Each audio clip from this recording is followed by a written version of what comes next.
Hi friends, మన పచ్చిరొయ్యలు గోంగూర curry చేద్దాము.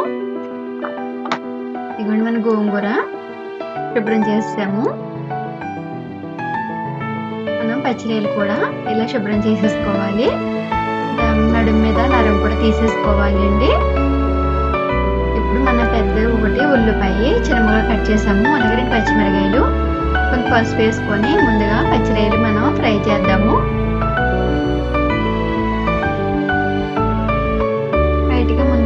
పసుపులో ఫ్రై చేసుకోవాలండి.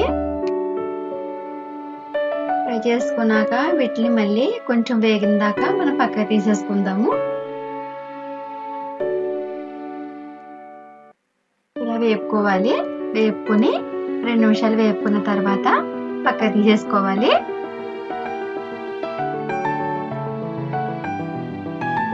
ఇప్పుడు పచ్చిమిరపకాయలు ఉన్నాయి కదండి, చిన్న ముక్కలు కట్ చేసాము. అవి ముందుగా వేసుకొని మనం ఫ్రై చేసుకోవాలి.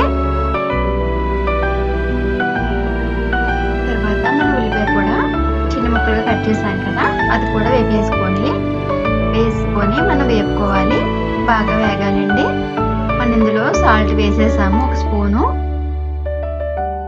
ఇదిగోండి ఇంత బాగా వేగిపోయాయి. మనం పసుపును ఉప్పు వేసేసుకుంటే బాగా వేగిపోతాయండి మెత్తగాను. ఇప్పుడు మనం పచ్చిరొయ్యలు కూడా వేసేసుకొని వేపుకోవాలి. నచ్చితే లైక్ చేయండి, సబ్స్క్రైబ్ చేసుకోండి మన ప్రియా ఫుడ్ ఛానల్. ఇప్పుడు గోంగూర కూడా మనం క్లీన్ చేసి పెట్టుకున్నాము. ఈ ఆకును కూడా మనం ఇలాగా కొంచెం సన్నగా తరుపుకున్నామండి. మనం తోటకూర తరుగుతాం కదా, అంత వాసనగా కాకుండా మధ్యగా కట్ చేసాము. ఇవి మన గోంగూర పెద్ద ఆకుల్లా ఉంటాయి కదా, అలా లేకుండా ఇలా కట్ చేసుకున్నాము. కట్ చేసుకొని ఇలా బాగా వేసుకున్నాక బాగా వేపుకోవాలి. బాగా మగ్గిపోతాయండి. నచ్చితే లైక్ చేయండి, సబ్స్క్రైబ్ చేసుకోండి మన ప్రియా ఫుడ్ ఛానల్.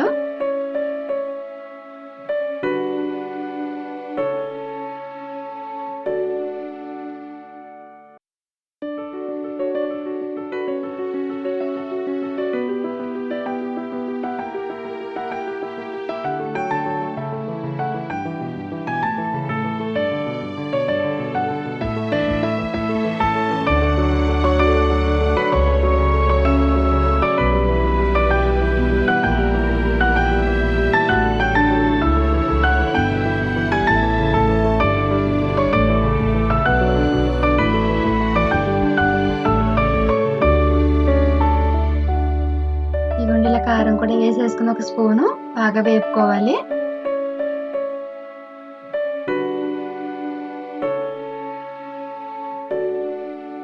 బాగా వేపుకున్న తర్వాత మనం గ్లాస్ వాటర్ వేసేసుకొని ఇందులో మనం మూత పెట్టేసుకుందాము.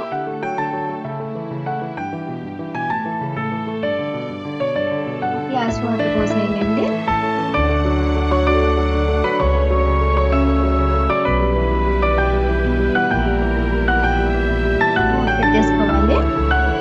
ఒకసారి మూత తీసి చూస్తామండి. 2 నిమిషాల తర్వాత ఒకసారి కలుపుకొని కూరని కలుపుకొని మనం మళ్ళీ మూత పెట్టేసుకోవాలి. ఇదిగోండి కర్రీ దగ్గర పడింది. నచ్చితే లైక్ చేయండి ఫ్రెండ్స్, సబ్స్క్రైబ్ చేసుకోండి.